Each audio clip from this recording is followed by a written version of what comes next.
آیت نمبر 224۔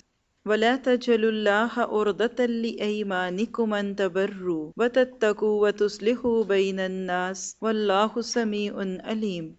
اور اللہ تعالیٰ کو اپنی قسموں کا اس طرح نشانہ نہ بناؤ کہ بھلائی اور پرہیزگاری اور لوگوں کے درمیان کی اصلاح کو چھوڑ بیٹھو، اور اللہ تعالیٰ سننے والا اور جاننے والا ہے۔ اللہ تعالیٰ تمہیں تمہاری ان قسموں پر نہیں پکڑے گا جو پختہ نہ ہو، ہاں اس کی پکڑ اس چیز پر ہے جو تمہارے دلوں کا فعل ہو۔ اللہ تعالیٰ بخشنے والا اور بردبار ہے۔ جو لوگ اپنی بیویوں سے تعلق نہ رکھنے کی قسمیں کھائیں، ان کے لیے 4 مہینے کی مدت ہے، پھر اگر وہ لوٹ آئیں تو اللہ تعالیٰ بھی بخشنے والا اور مہربان ہے، اور اگر طلاق کا قصد کر لیں تو اللہ تعالیٰ سننے والا اور جاننے والا ہے۔ والمطلقات یتربصن بانفسہن ثلاثۃ قروء، طلاق والی عورتیں اپنے آپ کو 3 حیض تک روکے رکھیں۔ انہیں حلال نہیں کہ اللہ نے جو کچھ ان کے رحم میں پیدا کیا ہو اس کو چھپائیں، اگر انہیں اللہ تعالیٰ پر اور قیامت کے دن پر ایمان ہو۔ ان کے خاوند اس مدت میں ان کو لوٹا لینے کے زیادہ حقدار ہیں اگر ان کا ارادہ اصلاح کا ہو، اور عورتوں کے ویسے ہی حقوق ہیں جیسے ان پر مردوں کے اچھائی کے ساتھ۔ ہاں مردوں کو عورتوں پر فضیلت ہے، اور اللہ تعالیٰ غالب ہے، حکمت والا ہے۔ یہ تھی آیت نمبر 224 سے 228۔ اس کا عنوان ہے زبان اور دل کی موافقت اور ناموافقت کے اثرات۔ ان آیات میں ہم نے پہلے قسم کی بات دیکھی۔ بعض دفعہ ضد اور غصے کی وجہ سے کوئی شخص قسم کھا لیتا ہے کہ میں کسی کے ساتھ نیکی نہیں کروں گا، اور عموماً ایسا کب ہوتا ہے کہ جب ہم کسی کے ساتھ نیکی کریں اور ہمیں اس کا برا نتیجہ بھگتنا پڑے۔ بعض دفعہ انسان کسی کے ساتھ نیکی کرتا ہے اور اس نیکی کا الٹا ہی اثر پڑتا ہے، جس کو ہمارے ہاں کہتے ہیں کہ نیکی کر دریا میں ڈال، اور بعض دفعہ لینے کے دینے پڑ جاتے ہیں۔ عموماً ایسا کسی کا رشتہ کروانے کے موقع پہ ہوتا ہے۔ بعض دفعہ بہت اخلاص کے ساتھ کوئی نیکی کی جاتی ہے، لیکن اس کے اثرات جب اچھے نہیں نکلتے تو انسان یہ سوچ لیتا ہے کہ بس اب میں کسی اور کے ساتھ نیکی نہیں کروں گا۔ عربوں میں اس قسم کی قسم کا بہت رواج تھا کہ قسمیں کھا کھا کے نیکی کے موقعوں سے رکا کرتے تھے۔ اللہ تعالیٰ نے بتایا کہ اچھے کام سے رکنا تو ویسے ہی بہت بری بات ہے، لیکن اللہ کا نام لے کر رکنا یہ تو اور بری بات ہے۔ اللہ کی ذات جو سراسر رحمت کا سراپا ہے، اس کا نام لے کر اگر انسان خیر کے کام سے لگ ہو تو یہ اس کی بدبختی ہے۔ لہٰذا وہ لوگ جو اللہ کے دین کا نام لے کر بگاڑ پیدا کرتے ہیں، ان کے بگاڑ کی برائی اس سے زیادہ بڑھ جاتی ہے جو بغیر اللہ کا نام لیے ہوئے کرتے ہیں۔ اس میں دیندار طبقے کے لیے ایک بہت بڑا سبق ہے، اور وہ کیا کہ دنیا میں تو بگاڑ ہوگا ہی، فساد تو لوگ پھیلاتے ہی ہیں، لیکن دین کے نام پہ بگاڑ اور ایسی چیزیں اور ایسی تقریریں اور ایسی باتیں کرنا کہ جس سے فائدے کی وجہ نقصان ہو، تو اس سے انسان کو ایوائڈ کرنا چاہیے۔ پھر اس کے بعد ہم نے طلاق کے بارے میں دیکھا۔ طلاق کی ہلکی سی قسم ایلا کا ذکر تھا کہ جس میں بعض دفعہ شوہر بیوی کو ساتھ نہ رکھنے کی قسم کھا لیتے اور بعد میں پھر اس کے اوپر ان کو افسوس ہوتا۔ یہاں سے لے کے پارے کے آخر تک تقریباً 2 رکوع سے پہلے، یعنی پارے کے آخری 2 رکوع سے پہلے تک طلاق، نکاح، ایلا، رضاعت، حق مہر، عدت، اس طرح کے تمام مسائل ہیں جس کو پڑھنے کے لیے بہت ایک تفصیلی وقت ہوتا ہے۔ انشاءاللہ یہاں میں آپ کو کہوں گی کہ آپ احسن البیان میں پیج نمبر 94 سے لے کے تو تقریباً 98 تک یہ سارے مسائل ہیں، اس کو پڑھ چکے بھی ہوں گے، نہیں جو پڑھ چکے وہ اس کو ضرور پڑھیں گے۔ لیکن یہاں صرف ہم اتنی بات کریں گے کہ 2 انسان جب ساتھ رہتے ہیں تو یہ نہیں ہو سکتا کہ ہمیشہ ہی حالات موافق ہوں، اور جب طبیعتوں میں غصہ ہوتا ہے تو یہ ناموافقت جو ہے یہ زبان پہ بھی آ جاتی ہے، اور ایسی کسی کیفیت کو انسان جب اپنے دل کے ارادے کے ساتھ کرتا ہے تو پھر اس پہ اس کو شرمندگی بہت ہوتی ہے۔ اسلام کا مزاج کیا ہے کہ نکاح کرو تو سوچ سمجھ کر کرو، طلاق دو تو سوچ سمجھ کر کرو، لیکن آج کے دور میں نکاح جذبات کی بنیاد پہ ہونے لگے اور طلاقیں جو ہیں وہ بھی جلد بازی کی صورت میں ہونے لگیں، اور اس طریقے سے آپ دیکھیے کہ گھر جو ہے وہ کتنی جلدی ٹوٹتے ہیں۔ شوہر اور بیوی یعنی مرد اور عورت کا آپس میں کیا توازن ہے؟ نہ تو یہ ایکول ہیں، نہ یہ اپوزٹ ہے، بلکہ یہ ایک دوسرے کے کمپوننٹ ہیں۔ شوہر اور بیوی ایک دوسرے کی ضرورت ہے، اس کے ساتھ ہی ان کو ایک دوسرے کے ساتھ جینا پڑے گا۔ اللہ تعالیٰ نے مرد کو شوہر ہونے کے ناطے اگر ایک درجہ دیا، لیکن وہی بیوی جب اس کے بچے کی ماں بن جاتی ہے تو اس کو ماں ہونے کے ناطے 3 درجے زیادہ ہونے لگتے ہیں۔ شوہر اور بیوی کی جو بانٹ ہے یہ کوئی جنت کے یا آخرت کے درجوں کی بانٹ نہیں، نہ اعمال کی بانٹ ہے، یہ صرف ایک انتظامی ضروریات چلانے کی ہیں۔ یہ بالکل ایسے ہی ہے کہ جیسے اس وقت آپ بیٹھے ہیں، آپ کے سامنے میز ہے اور آپ کرسی پہ بیٹھے ہیں، آپ کی ضرورت تھی کرسی اور میز بھی آپ کی ضرورت تھی۔ اب یہ کرسی کہتی کہ میں جھکی بھی کیوں ہوں، مجھے بھی میز کے برابر کھڑا کر دیا جائے، تو پھر آپ اس سے فائدہ نہیں اٹھا سکتے تھے۔ بالکل اسی طرح شوہر اور بیوی دونوں کو اللہ تعالیٰ نے کچھ اختیارات دیے ہیں، پھر اسلام کی بنیاد پہ بھی قدر ہوگی۔ شوہر ہونے کے باوجود فرعون اللہ کی نگاہ میں بالکل حقیر تھا، اور حضرت آسیہ رضی اللہ تعالیٰ عنہ بیوی ہونے کے باوجود بھی اللہ تعالیٰ کی نگاہوں میں بہت اعلیٰ تھیں۔ یہاں اگر ہم دیکھیں تو اللہ تعالیٰ عورتوں کی وکالت کرتے ہیں کہ تم نہ بات کرو، میں تمہارے طور پہ بات کروں گا، اس لیے کہ اللہ تعالیٰ کی طرف سے عورت کے لیے وہ قوانین ہیں کہ اگر عورت ان کو سمجھ جائے، اور اللہ کرے کہ اس کو سمجھنے دیا جائے، تو عورت اس بات سے بھی قرآن پاک سے محبت کرے گی کہ میرے رب نے میرے لیے بہت کچھ کیا ہے۔ اور اسی میں پھر اللہ تعالیٰ نے وہ طریقہ بھی بتا دیا کہ اگر تمہیں بیویوں کو چھوڑنا پڑے تو کس طریقے سے چھوڑو، آگے اس کا ذکر آ رہا ہے۔ الطلاق مرتان فامساکم بمعروف او تسریح باحسان۔ طلاق 2 بار ہے، یعنی یہ طلاقیں 2 مرتبہ ہیں، یا تو اچھائی سے روکنا یا عمدگی کے ساتھ چھوڑ دینا ہے، اور تمہیں حلال نہیں کہ تم نے انہیں جو دے دیا ہے اس میں سے کچھ بھی لے لو۔ ہاں یہ اور بات ہے کہ دونوں کو اللہ کی حدیں قائم نہ رکھ سکنے کا خوف ہو، اس لیے اگر تمہیں ڈر ہو کہ یہ دونوں اللہ کی حدیں قائم نہیں رکھ سکیں گے تو عورت رہائی پانے کے لیے کچھ دے ڈالے، اس کو خلا کہتے ہیں۔ اس میں دونوں پر گناہ نہیں، یہ اللہ کی حدود ہیں، خبردار ان سے آگے نہ بڑھنا، اور جو لوگ اللہ کی حدوں سے تجاوز کر جائیں وہ ظالم ہے۔ پھر اگر اس کو تیسری بار طلاق دے دے تو اب اس کے لیے حلال نہیں کہ جب تک کہ وہ عورت اس کے سوا دوسرے سے نکاح نہ کرے۔ پھر اگر وہ بھی طلاق دے دے تو ان دونوں کو میل جول کر لینے میں کوئی گناہ نہیں، بشرطے کہ یہ جان لیں کہ اللہ کی حدوں کو قائم رکھ سکیں گے۔ یہ اللہ کی حدود ہیں جنہیں وہ جاننے والوں کے لیے بیان کرتا ہے۔ وَإِذَا طَلَّقْتُمُ النِّسَاءَ فَبَلَغْنَ أَجَلَهُنَّ، جب تم عورتوں کو طلاق دو اور وہ اپنی عدت ختم کرنے پر آئیں تو اب انہیں اچھی طرح بساؤ یا بھلائی کے ساتھ الگ کر دو، اور انہیں تکلیف پہنچانے کی غرض سے ظلم اور زیادتی کے لیے نہ روکو۔ جو شخص ایسا کرے گا اس نے اپنی جان پر ظلم کیا۔ تم اللہ کے احکام کو ہنسی کھیل نہ بناؤ، اور اللہ کا احسان جو تم پر ہے اس کو یاد کرو، اور جو کچھ کتاب اور حکمت اس نے نازل فرمائی جس سے تمہیں نصیحت کر رہا ہے اس کو بھی یاد کرو، اور اللہ سے ڈرتے رہو، اور جان لو کہ اللہ تعالیٰ ہر چیز کو جانتا ہے۔ یہ تھی آیت نمبر 229 to 231۔ اس کا عنوان ہے کہ طلاق کھیل نہیں۔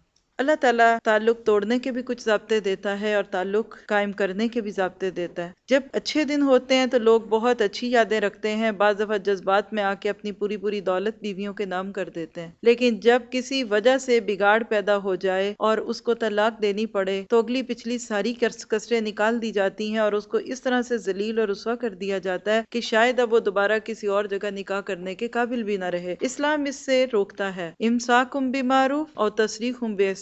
یہ 2 وہ اصول ہیں کہ اگر اس کو زندگی میں اپنا لیا جائے تو بہت جگہ اصلاح اور خیر ہو سکتی ہے۔ اسلام میں تعلقات کی بنیاد صرف اس بات پہ نہیں ہے کہ آپ کسی کے ساتھ اچھے ہیں تو وہ آپ کے ساتھ اچھا ہے۔ کسی انسان کی خوبی کیا ہے کہ کوئی آپ کے ساتھ برا بھی ہو تب اس کے ساتھ اچھا کریں۔ اور طلاق جو ہے یہ ایک غیر معمولی واقعہ ہے جو غیر معمولی حالات میں پیش ہوتا ہے، لیکن اسلام اس انتہائی جذباتی معاملے میں بھی تقوی اور احسان پر قائم رہنے کا حکم دیتا ہے۔ اسی سے اندازہ کیا جا سکتا ہے کہ ایک مومن سے اللہ تعالیٰ کس قسم کا سلوک متوقع کرتے ہیں یا کس قسم کا سلوک اللہ تعالیٰ کو مطلوب ہے۔ یہاں طلاق دینے کے طریقے پہ بھی بات ہوئی کہ ایک ہی دفعہ توڑنے کے بجائے 3 مرحلوں میں اس کو توڑو، چند مہینے کے اندر یہ سلسلہ اپنی تکمیل کو پورا اترتا ہے، اس لیے کہ طلاق کوئی کھیل نہیں۔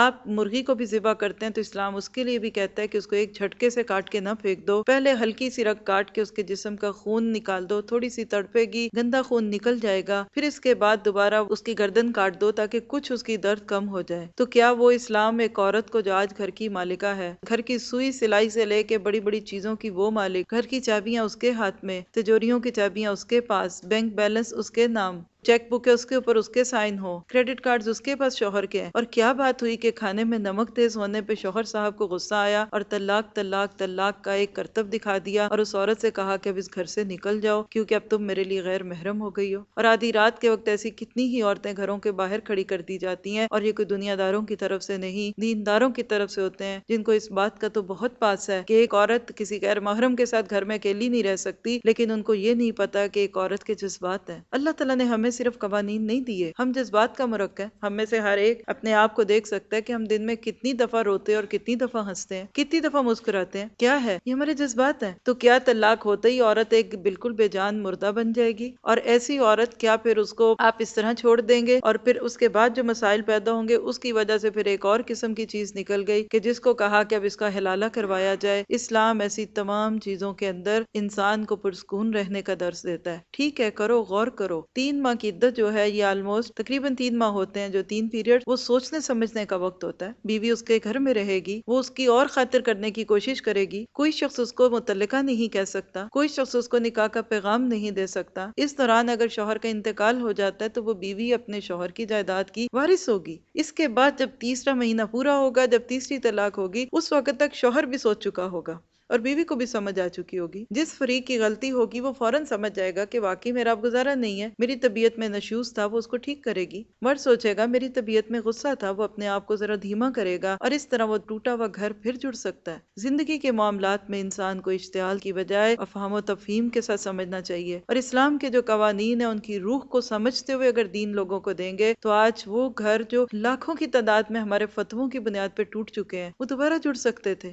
اسلام میں اس کی رخصت موجود ہے۔ 3 دفعہ اگر ایک مرد طلاق دیتا ہے اور 3 ماہ تک دوبارہ اس کے پاس نہیں آتا، رجوع نہیں کرتا، طلاق ہو جائے گی، اس میں کوئی شک کی بات نہیں، لیکن اس کے باوجود اس عورت اور مرد کے پاس ایک چانس موجود ہوتا ہے، اور وہ کیا ہے کہ 3 ماہ کے بعد 6 ماہ گزر گئے، سال گزر گیا، 2 سال گزر گئے، آزاد ہے عورت، اب کہیں اور بھی نکاح کر سکتی ہے، لیکن وہی مرد دوبارہ بھی اسے نکاح کا پیغام دے سکتا ہے۔ تو اگر وہ میاں بیوی دونوں سمجھتے ہیں یا گھر والے سمجھتے ہیں تو ان کا دوبارہ نکاح کیا جا سکتا ہے، بغیر کسی خلالے کے، بغیر کسی دوسرے شوہر کے نکاح کے۔ اور یہ وہ مسئلہ جو میرے خیال میں 80-90% مسلمز کو، جو کم از کم ہمارے کلچر سے تعلق رکھتا ہے، ان کو نہیں پتا۔ ماکل بن یسار ایک صحابی تھے، ان کی بہن کو طلاق ہوئی، بہنوئی نے گھر بھیج دیا، اب وہ ایک طلاق ہوئی تھی، دوسری ہوئی، اس کے بعد بیوی گھر آ گئی، لیکن جب عدت ختم ہوئی اب دوسری طرف سے بھی رشتے آنے لگے، ان کا بھی رشتہ آ گیا۔ انہوں نے کہا کہ مجھے اب شرمندگی ہے، میں دوبارہ نکاح کرنا چاہتا ہوں۔ ماکل کو غصہ آ گیا، بھائی تھے، غیرت آ گئی کہ یہ کیسے ہو سکتا ہے، اور ہماری زبان میں کہتے ہیں کہ آپ کوئی کسر رہ گئی تھی کہ اب ہم دوبارہ دیں۔ انہوں نے قسم کھا لی کہ میں نہیں دوں گا اس کو، لو میں اس کو کیوں دوں؟ فوراً قرآن پاک میں آیتیں آگی، تم کیا کہتے ہو؟ وَإِذَا طَلَّقْتُمُ النِّسَاءَ فَبَلَغْنَ أَجَلَهُنَّ فَلَا تَعْضُلُوهُنَّ يَنكِحْنَ أَزْوَاجَهُنَّ، تم مت روکو ان کو ان کے شوہروں سے نکاح کرنے پہ۔ فوراً ماکل نے اپنی قسم واپس لی اور اپنی بہن کا دوبارہ نکاح کرا دیا۔ تو لہٰذا یہ مسائل ہمیں کب معلوم ہوں گے؟ جب ہم اپنی زندگی کا کچھ وقت قرآن پاک کو دیں گے۔ لیکن اصل بات یہ ہے کہ اللہ کا کلام اتنا خوبصورت ہے کہ صرف اگر ہم اپنی نجی زندگیوں کو خوبصورت کرنے کے لیے بھی اس کو سمجھ جائیں گے تو انشاءاللہ تعالی ہمیں اس میں بہت کچھ ملے گا۔ اللہ تعالیٰ فرماتے ہیں وَإِذَا طَلَّقْتُمُ النِّسَاءَ فَبَلَغْنَ أَجَلَهُنَّ فَلَا تَعْضُلُوهُنَّ أَن يَنكِحْنَ أَزْوَاجَهُنَّ۔ اب اس ترجمے کو غور سے سنیے گا، میں نے اس کی تشریح اسی لیے پہلے کر دی۔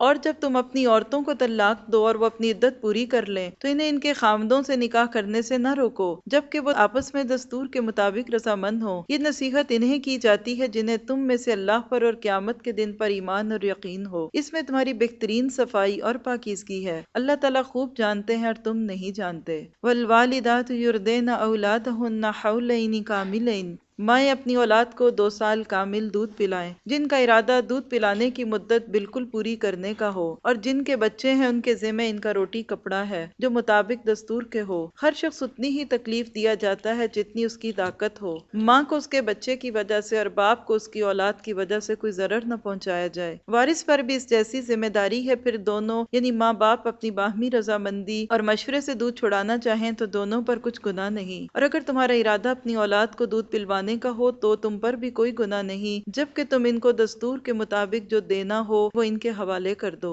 اللہ تعالیٰ سے ڈرتے رہو اور جانتے رہو کہ اللہ تعالیٰ تمہارے اعمال کی دیکھ بھال کر رہا ہے۔ یہ تھی آیت نمبر 232 سے 233۔ ان کا عنوان ہے اختلاف اور علیحدگی کے وقت معاملے کو نمٹانے کا مومنانہ طریقہ، یعنی مومن اپنے اختلافات اور علیحدگیوں کو کس طرح نبھاتے ہیں۔ ان آیات میں ہم نے دیکھا کہ اللہ تعالیٰ نے مختلف حالات میں طلاق کے بعد جو مسائل پیدا ہوتے ہیں ان کا تذکرہ کیا۔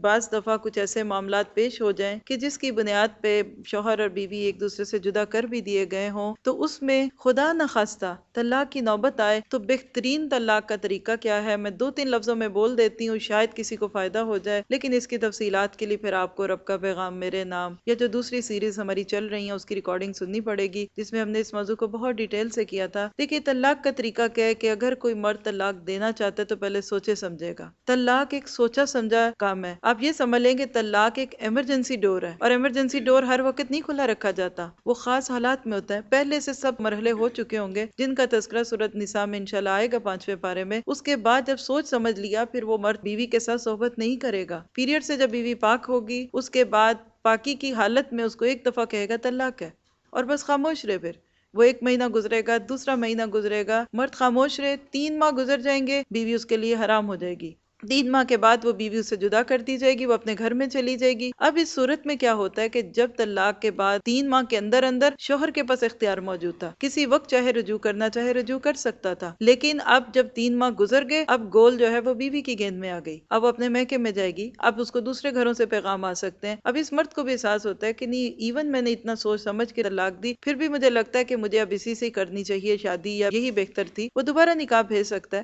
کر سکتے ہیں۔ اس صورت میں راستہ کھلا رہتا ہے، پہلے شوہر سے بھی نکاح ہو سکتا ہے اور دوسروں سے بھی ہو سکتا ہے، یہ ایک بہترین طریقہ ہے۔ اگر یہ نہیں ہے، دوسری صورت کے کہ آپ ایک طلاق دیں، پھر 1 مہینہ پورا گزرے، بیوی وہیں رہے گی، وہ اپنے گھر میں رہیں گے، پھر دوسرے پیریڈز آئیں گے، پیریڈز کے بعد عورت پاک ہوگی، اس پاکی کی حالت میں مرد پھر دوبارہ کہے گا کہ تجھے طلاق ہے۔ یہ 2 دفعہ کہنے کے باوجود پھر بیوی اور شوہر ایک ہی گھر میں رہ سکتے ہیں اور ان کو کوئی روک نہیں سکتا وہاں رہنے سے۔ اس کے بعد جب تیسرے مہینے میں جب شوہر کہے گا، اگر وہ کہتا ہے، یہ دوسرا طریقہ ہے، اس صورت میں بھی طلاق کا راستہ کھلا رہتا ہے۔ پہلی یا دوسری طلاق کے بعد عدت گزرنے کے بعد اگر بیوی مرد جدا ہو جاتے ہیں تو ان کے پاس واپسی کا راستہ موجود ہوتا ہے، بغیر کسی دوسرے شخص کے نکاح کے۔ لیکن جب تیسری دفعہ طلاق کہہ دیا جائے، پھر یہ راستہ بند ہو گیا، پھر اس کے لیے یہ کہ خدا نہ خواستہ کبھی کہیں دوسری جگہ نکاح ہو، رشتہ ہو، شادی ہو، پھر بیوقی ہو گئی، کوئی پری پلانڈ نہیں، کوئی اپنے ارادے سے نہیں، عام طور پہ حادثات ہو جاتے ہیں انسانوں کے ساتھ، ایسا کوئی معاملہ ہو، پھر اگر یہ پہلا شوہر اس سے نکاح کرنا چاہے تو وہ کر سکتا ہے۔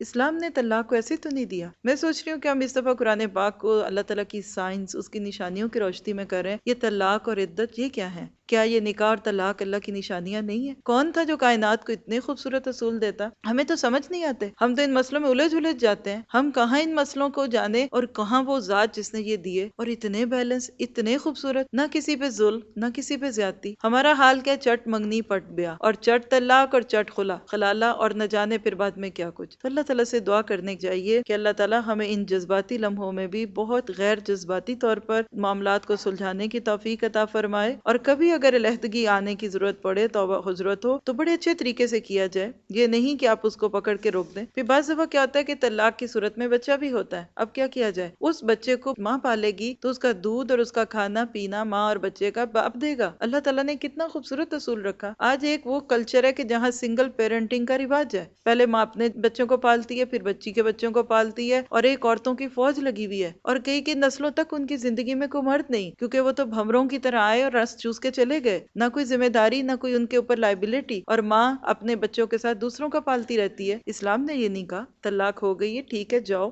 بچہ ماں کے پاس رہے گا، دودھ پیتا بچہ ماں کا ہوتا ہے، لیکن اس بچے کا کھانا پینا، ماں کا دودھ پینا، کھانا، ہر چیز شوہر دے گا۔ کتنا دے گا؟ جتنی اس کی اوقات ہے۔ ہاں، اگر وہ دونوں اپنے باہمی رضامندی کے ساتھ کوئی سمجھوتا کر لیں، کسی دوسری عورت سے پلوانا چاہیں، تو اس میں بھی کوئی حرج نہیں۔ میں تو حیران ہوں کہ اسلام طلاق کے بعد کے وہ معاملات بتاتا ہے جو ہمارے ہاں شادی کے بعد کے نہیں ہوتے بعض دفعہ۔ آپ تاریخ پڑھ کے دیکھیے، صحابہ کرام میں ایسے واقعات موجود ہیں، میاں بیوی کی نہیں بنتی، پھر طلاق ہو جاتی، پھر جب عدت سے گزرتی تو وہ مرد خود ہی اس عورت کا نکاح کہیں اور کروا رہا ہوتا کہ فلاں شخص سے تم کر لو، یہ بڑی اچھی عورت ہے۔